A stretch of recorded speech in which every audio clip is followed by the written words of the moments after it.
এই যে সবাই, আজকের ব্লগটা কিন্তু একদম মিস করা যাবে না। আজকে আমরা সব বান্ধবীরা চলে এসেছি আমাদের এক বান্ধবীর বাসায়। কেউ খালি হাতে যাব বলে ভাবিনি, কিন্তু সাথে নিয়ে যাব মিষ্টি, ফল আর অনেক অনেক ভালোবাসা। অল ক্রেডিট অফ মাই জান্নাত বান্ধবী। তো জান্নাত বান্ধবী আমাদের মাশাল্লাহ অনেক ভালো রান্না করে।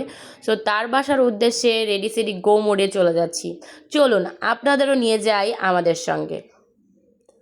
তো তার বাসা যাওয়ার উদ্দেশ্যে আমরা মা ছেলে রেডি হয়ে গেলাম। তো যাওয়ার আগে তো পথিমধ্যে কিছু কেনাকাটার প্রয়োজন। তো অলরেডি অন্যান্য বান্ধবীরা আমাদের চলে গিয়েছে, শুধু আমি আর আমার আরেকটা বান্ধবী আছে, যারা এই দুজন মিলে কেনাকাটা করে তারপর বান্ধবীর বাসায় চলে যাব। তো কেনাকাটার উদ্দেশ্যে এখানে চলে এসেছি।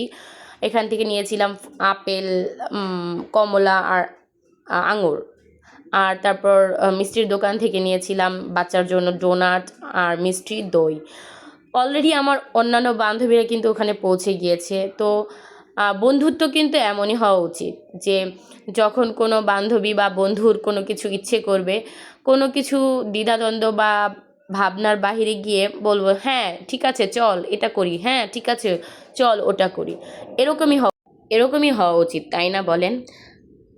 তো তার জন্য কেনাকাটার উদ্দেশ্যে আমি আমার আরেকটা বান্ধবী জ্যোতি ভাবি, মানে জ্যোতি বান্ধবী, এই দুজন মিলে কেনাকাটা করার উদ্দেশ্যে সেইখানে আবার বাচ্চা দুটোকে হচ্ছে ডোনাট খাওয়ানোর জন্য টেস্টি ট্রিটের দোকানে বসিয়ে এসেছিলাম।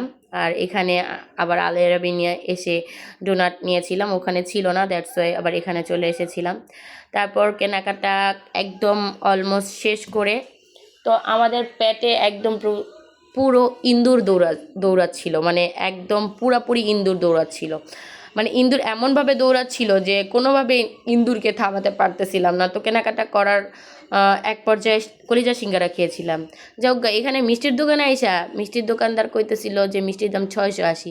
আমি কই এমন এক যুগ আসিল যেই যুগে মিষ্টির দাম আসিল 180 টাকা। হ্যাঁ কয় না আফা, জীবনে এই যুগ আসিল না, সে যুগ হয়েছে বাসি, যে যুগে মিষ্টির দাম কোনোদিনও 180 টাকা ছিল না। যজ্ঞা হ্যালো কথা বাইরাই নাই, কথা না বাড়াইয়া মিষ্টি টিষ্টি কিন না, মনে করেন যে সব কিছু প্যাকিং ট্যাকিং করে তার বাসার উদ্দেশ্যে তো যেতে হবে। অলরেডি প্যাটের মধ্যে মনে করেন যে কী পরিমাণ যে ইঁদুর দৌড়াচ্ছিল তা বলার বাহিরে। তো এখানে হচ্ছে নিয়েছিলাম লাড্ডু হচ্ছে 380 টাকা ছিল, আর কালো লাড্ডুটা ছিল 680 টাকা। সো দিন যত যাচ্ছে জিনিসপত্র দ্রব্যমূল্যের দাম ততই বাড়ছে। মানুষ যে কী খাবে কী করবে সেটা আসলে বোঝা মুশকিল। তারপর এখানে ছিল দই নিয়েছিলাম। তো দইটার মধ্যে কিছু একটা পড়েছিল, তো বললাম যে ভাইয়া চেঞ্জ করে দেন। তো ভাইয়াটা বলছে ঠিক আছে একটা ফ্রেশ দেওয়া যাক। তো বললাম, পরে হচ্ছে ওনারা প্যাকিং করতে গিয়ে সব একসাথে করে যাতায়া মাতায়া দিতে আসিল। কইছি ভাই যদি একসাথে যাইতে মাইতা দেন তাই কিন্তু খবর আছে। এরপর কয় আফা ঠিক আছে, আম্মে করে আলাদা আলাদা দিতে আসি, আম্মেরা খুব ডেঞ্জারাস পাবলিক। না ডেঞ্জারাসের কি আছে, যদি পড়িয়ে যায় পরে টিয়াটা পাবো কোথায়? যাই হোক, এনে কলজা সিঙ্গারা খাইতে আইছিলাম, বুঝছেন মানুষ এমনও আছে কলজা কাইটটা খাওয়াই দিলে কইব লবণে কম পড়ছে। এরপর নেহারা আলু কইয়া কলিজা সিঙ্গারা ব্যস্তে আসিল, বুঝছেন, যাতে মানুষ ওই যে কলজা কাইটটা খাওয়াই দিলে যে লবণ কম পড়ে কথা কয়। এরপর মনে হয় কলিজার সিঙ্গারার ভিতরে কলিজা থায় না আলু থায়, মানে আলুকে কলিজা বলে চালিয়ে দেওয়া পাবলিক। ওকে যাই হোক, কথা তো টানা কথা হইতেছে গিয়ে যে অলরেডি আমাদের সব কেনাকাটা অলমোস্ট ডান। দেখেন এখানে চকলেট, চিপস, সফট ড্রিঙ্কস এগুলো হচ্ছে বাচ্চাদের ইমোশনের অন্যতম একটা মাত্রা। মানে আমাকে বলতেছিল যে আম্মু এটা কিনা দাও ওইটা কিনা দাও।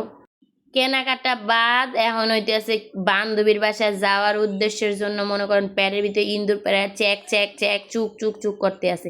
তো এনে আইয়া দেখি বান্ধবী অলরেডি আমাদের জন্য মানে সফট ড্রিঙ্কস রেডি করে বসে আছে। বান্ধবীর রাজকীয় দুপুরের ভোজন, কয়েক রকমের ভর্তা, গরম গরম ডাল, গরুর মাংস, ওফ কী যে মজাদার খাবার।